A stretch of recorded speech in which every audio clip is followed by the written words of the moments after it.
ഏവർക്കും പ്രണാമം. നമുക്ക് ശ്രീ വാൽമീകി രാമായണത്തിലേക്ക് തന്നെ മടങ്ങാം. ഹേ രാജരാജ, ഘോരാഘോരങ്ങളായ അനേകം ദുർനിമിത്തങ്ങൾ കാണുന്നു. രാക്ഷസ വംശത്തിനെ നാശം സംഭവിക്കുമെന്നാണ് ഞാൻ വിചാരിക്കുന്നത്. അതിക്രൂരമായ ഇടിവെട്ടോട് കൂടിയവയും ഘോരഭീമങ്ങളുമായ കരിങ്കാറുകൾ ചുടുരക്തമാണ് ലങ്കയിൽ വർഷിക്കുന്നത്. ആന, കുതിര തുടങ്ങിയ വാഹനങ്ങൾ ഇറ്റിറ്റു വീഴുന്ന കണ്ണീരോടെ കേഴുന്നു.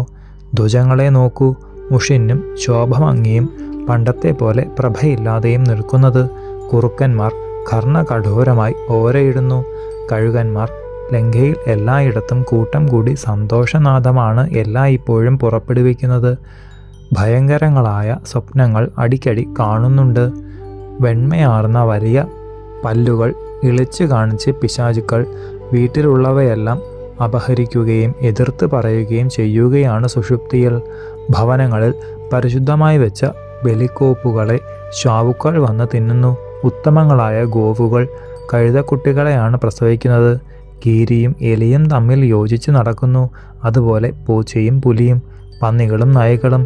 ശുഭ്രവർണ്ണ ദേഹവും തുടുത്ത കാലുകളുമുള്ള പിറാവുകൾ കാലപ്രചോദിതരായി കൂട്ടം കൂടി സഞ്ചരിക്കുന്നത് രാക്ഷസന്മാരുടെ അറുതിയെ സൂചിപ്പിക്കുകയാണ്. മന്ദിരങ്ങളിലുള്ള പെൺതത്തകൾ വീജി കൂജി എന്നിങ്ങനെ ചിലച്ചുകൊണ്ട് കോമ്പയായി പറന്ന് പോരടിക്കുന്നു. തോറ്റിട്ടും അവ പിന്മാറുന്നുമില്ല. പക്ഷികളും മൃഗങ്ങളും ആദ്യത്തിന് അഭിമുഖമായി നിന്ന് ആർക്കുന്നത് കേൾക്കൂ. അതിരൂക്ഷനും കറുപ്പും മഞ്ഞയും നിറമുള്ളവനും മുണ്ടനും അതിഭീഷണരൂപിയുമായ കാലൻ കോഴി 2 സന്ധിക്കും എല്ലാവരുടെയും വീട് സന്ദർശിക്കുന്നു. ഈ വക ദുർനിമിത്തങ്ങളും മറ്റും പലതും നേരിടുന്നുണ്ട്. ഭാവിയിൽ ഗുണങ്ങൾ ഉണ്ടാകേണ്ട കാര്യങ്ങളെ നല്ല പോലെ ആലോചിച്ച് തീരുമാനിച്ചാലും. രാവണനെ അടിമുടി സശ്രദ്ധം നോക്കി രാക്ഷസേശ്വര ഹൃദയത്തിൻ്റെ അടിത്തട്ട് മനസ്സിലാക്കിയവനും അത്യുഗ്ര ബലശാലികളിൽ അഗ്രഗണ്യനുമായ മാല്യവാൻ ഇത്രയും പറഞ്ഞ് നിശബ്ദനായിരുന്നു. ഈ ഹിതവാക്കുകൾ ദശഗ്രീവനെ സന്തുഷ്ടനാക്കുകയല്ല ഉണ്ടായത്. ദുരാത്മാവായ രാവണൻ കാലത്തിന് അധീനനായി കഴിഞ്ഞിരുന്നു. കണ്ണുകളിൽ നിന്ന് ചെന്തി പാറുന്നുവോ എന്ന് തോന്നത്തക്ക വിധം കോപിഷ്ഠനായി. നരമ്പുകൾ എടുത്തുപിടിച്ചു, പുരികങ്ങൾ വളഞ്ഞു, പല്ലുകൾ കൂട്ടിക്കടിച്ചു ശബ്ദമുണ്ടാക്കി. ദഹിപ്പിക്കത്തക്ക വിധം മാല്യവാനെ നോക്കി പറഞ്ഞു, ശത്രുവിൻ്റെ പക്ഷം ചേർന്ന് ഹിതമാണെന്ന് വിചാരിച്ച് അനിഷ്ടവും പരുഷവുമായി പറഞ്ഞത് എൻ്റെ ചെവിയിൽ കയറുകയില്ല.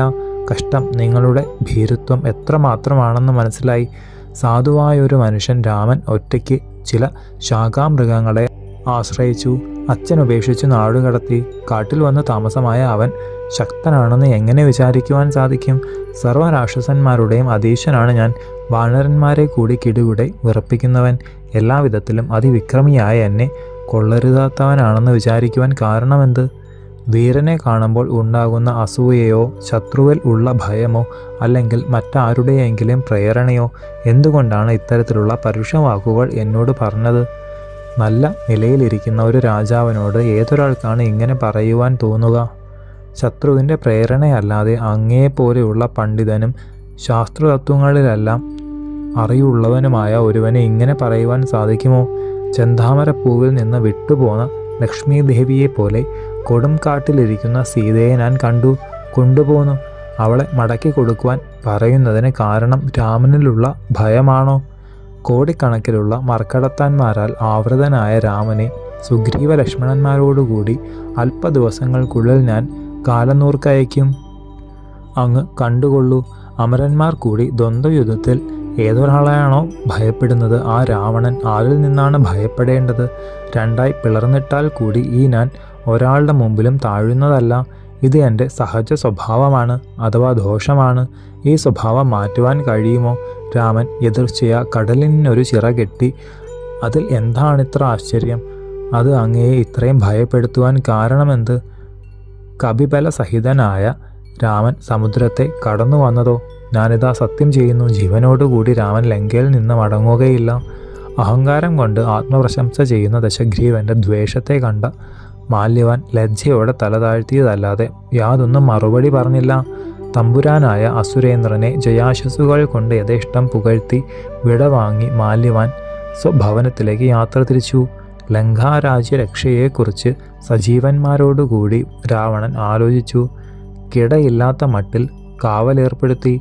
കിഴക്കേ ഗോപുരദ്വാരത്തിൽ രാക്ഷസ പ്രമുഖനായ പ്രഹസ്തനെയും വടക്കേതിൽ മഹാവീരന്മാരായ മഹാപാർശ്വനെയും മഹോദരനെയും പടിഞ്ഞാറേ ഗോപുരത്തിൽ അനേക രാക്ഷസന്മാരാൽ ആവൃതനും മായാവിദഗ്ധനുമായ സീമന്തപുത്രൻ ഇന്ദ്രജിത്തിനെയും വടക്കേ വാതിൽക്കൽ ശൂകസാരണന്മാരെയും കാവലിന് നിർത്തി.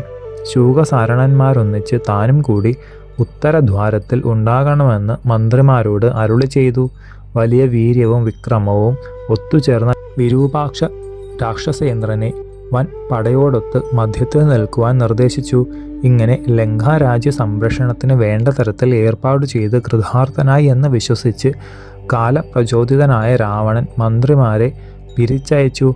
അമാത്യരെല്ലാം ജയാശിസ്സുകൾ ഏകി. വിശാലമായ അന്തപുരം അണിയറയിലേക്ക് ചക്രവർത്തി സാനന്ദം പോയി. നരേന്ദ്രനായ ശ്രീരാമൻ, വാനരേന്ദ്രനായ സുഗ്രീവൻ, പവനസുധനായ ഹനുമാൻ, രാക്ഷസ രാജാവായ വിഭീഷണൻ, ബാലീസൂനുവായ അംഗദൻ, സുമിത്രാനന്ദനായ ലക്ഷ്മണൻ, കപിവരനായ ശരഭൻ, ബന്ധുകൂടിയായ സുഷേണൻ, മൈന്ദൻ, ധിവിതൻ, ഗജൻ, ഗവാക്ഷൻ, കുമുദൻ, നളൻ, പനസൻ എന്നീ പ്രമുഖന്മാർ ഒന്നിച്ചു ചേർന്ന് ശത്രുരാജാതിർത്തിയിലിരുന്ന് ആലോചിച്ചു. ദശഗ്രീവൻ പരിരക്ഷിക്കുന്ന ലങ്കാപുരീത മുന്നിൽ കാണുന്നു. അസുരന്മാർ, ഉരകങ്ങൾ, ഗന്ധർവന്മാർ, ദേവകൾ എന്നിവർക്ക് കൂടി ഏറ്റവും ദുർജയം ആയതാണ് ഈ നഗരി. കാര്യം സാധിക്കത്തക്ക മാർഗങ്ങൾ ആലോചിച്ച് തീരുമാനിക്കണം. രാക്ഷസാധിപനായ രാവണൻ സദാ ഇവിടെ ഉണ്ടായിരിക്കും. ഇത്തരത്തിൽ ഇവർ സംസാരിക്കുവാൻ തുടങ്ങിയപ്പോൾ ലങ്കേശ്വരനായ വിഭീഷണൻ യാതൊരു ഗ്രാമ്യവാക്കും ഇല്ലാതെ അർത്ഥപൂർണമായി ഇങ്ങനെ പറഞ്ഞു. ശേഷം ചരിത്രം നമുക്ക് അടുത്ത ഭാഗത്തിലൂടെ കാണാം. ഗുരുപാദങ്ങളിൽ സാഷ്ടാംഗ പ്രണാമത്തോടെ നമസ്കാരം.